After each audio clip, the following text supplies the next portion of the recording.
શું તમને પણ સવારે ઉઠતાની સાથે જ એવું લાગે છે કે શરીરમાં કોઈ તાકાત જ નથી રહી? શું તમને પણ નાનું એવું કામ કરીને વારંવાર થાક લાગી જાય છે? ક્યારે એવું બને છે કે તમે બેઠા હો અને અચાનક તમારા હાથ કે પગ સૂન થઈ જાય, એટલે કે આપણે કહીએ ને કે ખાલી ચડી ગઈ, અથવા અંદર ઝીણી ઝીણી કીડીઓ ફરતી હોય એવી ઝંઝણાટી થાય, કાં તો પછી વારંવાર મોઢામાં ચાંદા પડી જતા હોય? જો તમારો જવાબ હા છે તો મિત્રો એકદમ સાવધાન થઈ જજો, કારણ કે આ કોઈ સામાન્ય થાક કે ઉંમરની અસર નથી. આ હોઈ શકે છે કે તમારું પોતાનું શરીર તમને એક બૂમો પાડી પાડીને સિગ્નલ આપી રહ્યું છે કે ભાઈ, મારામાં વિટામિન B12ની સખત ઉણપ થઈ ગઈ છે, કંઈક કર. આજના આ વિડીયોમાં હું તમને એક એવો જબરદસ્ત, સસ્તો અને સ્વાદિષ્ટ ઘરેલું એનર્જીક શેક બનાવતા શીખવાડીશ, જે આ વિટામિન B12ની કમીને કુદરતી રીતે પૂરી કરવામાં તમારી ખૂબ જ મદદ કરશે. સાથે જ આપણે એ પણ જાણીશું કે આ કમીના લક્ષણો શું છે અને આપણા રસોડામાં જ એવી કઈ કઈ વસ્તુઓ છે જેનાથી આપણે આ ઉણપને દૂર કરી શકીએ. આપણા રસોડાના ઔષધો અને વડીલોના અનુભવથી હું ઘણું બધું શીખી છું, જે આજે તમારી સાથે શેર કરીશ. તો ચાલો વધારે સમય ન લેતા વિડીયો શરૂ કરીએ. સૌથી પહેલાં તો એ સમજીએ કે આ વિટામિન B12 છે શું. જો એકદમ સાદી ભાષામાં કહું તો વિટામિન B12 એ આપણા શરીરનું પાવર હાઉસ છે. તે આપણા જ્ઞાનતંતુઓ એટલે કે નસોને મજબૂત રાખે છે, આપણા મગજને તેજ રાખે છે અને લોહી બનાવવામાં મદદ કરે છે. પણ સૌથી મોટી તકલીફ શું છે ખબર છે? આપણું શરીર જાતે આ વિટામિન બનાવી શકતું નથી. હા, સાચું સાંભળ્યું તમે. એટલે કે આ વિટામિન માટે આપણે સંપૂર્ણપણે આપણા ખોરાક પર જ આધાર રાખવો પડે છે.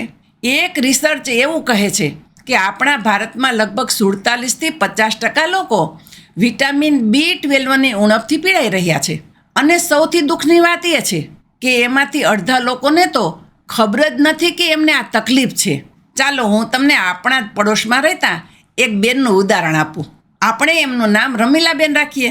રમીલાબેન 45 વર્ષના, એકદમ કામગરા, આખો દિવસ ઘરનું કામ કરે, પણ થોડા સમયથી એમને સતત થાક લાગે, પગની પાનીઓ દુખે. એમને એમ કે હવે ઉંમર થાય એટલે થાક તો લાગે ને, ઘરના કામ પણ કેટલા હોય. આમ ને આમ મહિનાઓ કાઢી નાખ્યા. પછી તો એવું થવા માંડ્યું કે રસોડામાં ઊભા ઊભા એમને ચક્કર આવવા માંડ્યા અને વસ્તુઓ ક્યાં મૂકી છે તે પણ ભૂલી જવા માંડ્યા.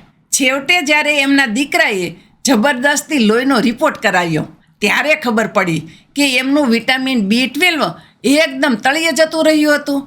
જો સમયસર રિપોર્ટ ન કરાવ્યો હોત તો નસોને મોટું નુકસાન થઈ શકત. એટલે મિત્રો, પોતાના શરીરને સાંભળતા શીખો. તો હવે સવાલ એ ઊભો થાય છે કે આપણને ઘરે બેઠા કેવી રીતે ખબર પડે કે શરીરમાં વિટામિન B12 ઘટી ગયું છે? લખી લેજો આ લક્ષણો. નંબર 1, સખત કમજોરી અને થાક. આ સૌથી પહેલું લક્ષણ છે. તમે 8 કલાકની પૂરી ઊંઘ લઈને ઉઠો તો પણ તમને ફ્રેશ ન લાગે, આખો દિવસ શરીર ઢીલું ઢપ રહે. નંબર 2, હાથ પગમાં ઝંઝણાટી એટલે કે નસોની નબળાઈ. હાથ અને પગના તળિયામાં એવું લાગે જાણે સોય ભોકાતી હોય યા તો કીડીઓ ચાલતી હોય. નંબર 3, ચામડી પીળી પડી જવી. ઘણીવાર લોકો આને કમળો સમજી બેસે છે. ચહેરો ફીકો પડી જાય, આંખોની નીચે કાળા કુંડાળા થઈ જાય. નંબર 4, યાદશક્તિ નબળી પડવી. નાની નાની વાતો ભૂલી જવી, કામમાં ધ્યાન ન લાગવું, મગજ જાણે સૂન થઈ ગયું હોય એવું લાગવું. નંબર 5, મોઢામાં વારંવાર ચાંદા પડવા, જીભ લાલ થઈ જવી, જીભ પર સોજો આવવો કે વારંવાર ચાંદા પડવા. એ B12ની કમીની બહુ મોટી નિશાની છે. જો તમારામાં આમાંથી કોઈ પણ લક્ષણ દેખાય છે તો એક સામાન્ય બ્લડ ટેસ્ટ એટલે કે લોહીનો રિપોર્ટ ચોક્કસ કરાવી લ્યો. ખાસ કરીને જો તમે શુદ્ધ શાકાહારી છો, તમારી ઉંમર 50 વર્ષથી વધારે છે અથવા તમને પેટની કોઈ તકલીફ રહે છે તો તમારું જોખમ વધારે છે. હવે વાત કરીએ કે આ B12 મળે ક્યાંથી, એના સ્ત્રોત ક્યાં છે. જો નોનવેજ એટલે કે માંસાહારી ખોરાકની વાત કરીએ તો ઈંડા, ચિકન અને માછલીમાં આ ભરપૂર માત્રામાં હોય છે. એટલે જે લોકો નોનવેજ ખાતા હોય છે એમને ભાગ્યે જ આની કમી થાય છે. પણ આપણા ગુજરાતીઓ તો મોટે ભાગે મારી જેમ ચુસ્ત શાકાહારી હોય છે, ખરું ને? તો શાકાહારી લોકોએ શું કરવું? શાકાહારી લોકો માટે દૂધ, દહીં, છાશ અને પનીર એ વિટામિન B12ના બહુ સારા સ્ત્રોત છે.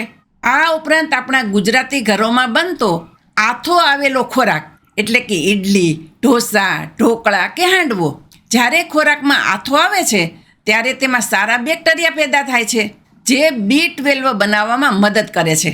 થોડા પ્રમાણમાં બીટ, મશરૂમ અને સફરજનમાં પણ તે મળી રહે છે. હા, હવે જેની તમે ક્યારની રાહ જોઈ રહ્યા હતા એ મારો ફેવરિટ અને એકદમ દેશી વિટામિન B12 બુસ્ટિંગ શેક. પેન અને કાગળ લઈ લ્યો અને નોંધી લ્યો. આ રેસીપી એકદમ સહેલી છે. આ શેક બનાવવા માટે તમારે 5 વસ્તુઓ જોશે. નંબર 1, કાળા તલ માત્ર 1 ચમચી લેવાના છે. નંબર 2, બદામ 5 નંગ. જો કાશ્મીરી કે પેશાવરી બદામ હોય તો બહુ જ સારું. નંબર 3, મુનક્કા એટલે કે મોટી કાળી દ્રાક્ષ 5 દાણા લેવાના છે. યાદ રાખજો, આમાંથી બીજ કાઢી નાખવાના છે. નંબર 4, ખજૂર માત્ર 2 નંગ, બીજ વગરનો. નંબર 5, દૂધ 1 કપ. ગાયનું દૂધ હોય તો ઉત્તમ. બનાવવાની રીત: રાત્રે સૂતા પહેલાં 1 વાટકીમાં કાળા તલ, બદામ અને મુનક્કા પણ બીજ કાઢીને આ ત્રણેયને થોડા પાણીમાં પલાળી દેવા. આખી રાત તેને પલાળવા દેવા. સવારે ઉઠીને બદામની છાલ કાઢી લેવી. હવે એક મિક્સર જાર એટલે કે બ્લેન્ડર લ્યો. તેમાં પલાળેલા તલ, બદામ અને મુનક્કા નાખો.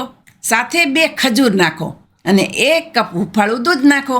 હવે આ બધાને બરાબર મિક્સરમાં પીસી લ્યો એટલે કે સરસ મજાનો શેક બનાવી લ્યો. તૈયાર છે તમારો પાવરફુલ બ્રેકફાસ્ટ શેક. આને તમારે સવારે ખાલી પેટે કે નાસ્તામાં લેવાનો છે. આ સ્વાદમાં એટલો સરસ હોય છે કે નાના છોકરાઓ પણ હોંશે હોંશે પી જશે. આ શેક માત્ર તમારી વિટામિન B12ની જરૂરિયાતને જ પૂરી નહીં કરે, પણ સાથે સાથે આમાં રહેલું કેલ્શિયમ, આયર્ન અને પ્રોટીન તમારા હાડકાં મજબૂત કરશે, લોહીની ટકાવારી વધારશે અને આખો દિવસ તમારામાં એનર્જી જાળવી રાખશે. પણ મિત્રો, અહીંયા એક ખૂબ જ અગત્યની વાત મારે તમને કહેવી છે. ધ્યાનથી સાંભળજો. ઘણા લોકો ફરિયાદ કરે છે કે બેન, અમે તો રોજ દૂધ પીએ છીએ, ગોળીઓ પણ ખાઈએ છીએ, તોય રિપોર્ટમાં B12 ઓછું કેમ આવે છે? આનું કારણ છે તમારું પાચન તંત્ર. તમે બહારથી ગમે તેટલું વિટામિન લ્યો, પણ જો તમારું પેટ જ એને શોષી નહીં શકે તો બધું નકામું છે. એટલે જ પેટ સાફ રહેવું અને પાચન સારું હોવું બહુ જરૂરી છે. જો તમને કાયમ એસિડિટી રહેતી હોય, ગેસ થતો હોય કે કબજિયાત રહેતી હોય અને તમે રોજ સવારે ખાલી પેટે ગેસની કે એસિડિટીની ગોળીઓ ખાતા હોય તો યાદ રાખજો કે આ ગોળીઓ લાંબા ગાળે તમારા પેટમાં વિટામિન B12નું શોષણ બંધ કરી દે છે. આના માટે આપણે દવાઓ પર નિર્ભર રહેવા કરતાં ઘરગથ્થુ ઉપાય કરવા જોઈએ. જમતી વખતે હંમેશા ખોરાક બરાબર ચાવીને ખાવો. જમ્યા પછી તરત ગટગટાવીને પાણી ન પીવું. અડધો પોણો કલાક પછી પીવું. મેંદો, બહારનું જંક ફૂડ અને અતિશય તળેલું ખાવાનું ટાળો. દિવસમાં પુષ્કળ પાણી પીવો. જો પેટ બરાબર હશે તો તમે જે કંઈ પણ ખાશો એનું સીધું પોષણ તમારા શરીરને મળશે. સાવચેતી: આ શેક કોણે ન લેવો? હવે એ જાણી લઈએ કે આ શેક કોણે લેવો અને કોણે ન લેવો. નંબર 1, ડાયાબિટીસના દર્દીઓ. આ શેકમાં મુનક્કા અને ખજૂર જે ગળ્યા હોય છે, એટલે જો તમને ડાયાબિટીસ છે તો તમારા ડૉક્ટરને પૂછીને જ આનો ઉપયોગ કરવો અથવા ખજૂર દ્રાક્ષનું પ્રમાણ સાવ નહિવત કરી દેવું. નંબર 2, ડેરીની એલર્જી. જે લોકોને દૂધ નથી પચતું તેઓ ગાયના દૂધની જગ્યાએ નાળિયેરનું દૂધ, સોયા મિલ્ક કે બદામનું દૂધ વાપરી શકે છે. પાણીમાં પણ આ બધું વાટી શકાય. નંબર 3, જો તમને બદામ કે તલની એલર્જી હોય તો આનો ઉપયોગ બિલકુલ ન કરવો.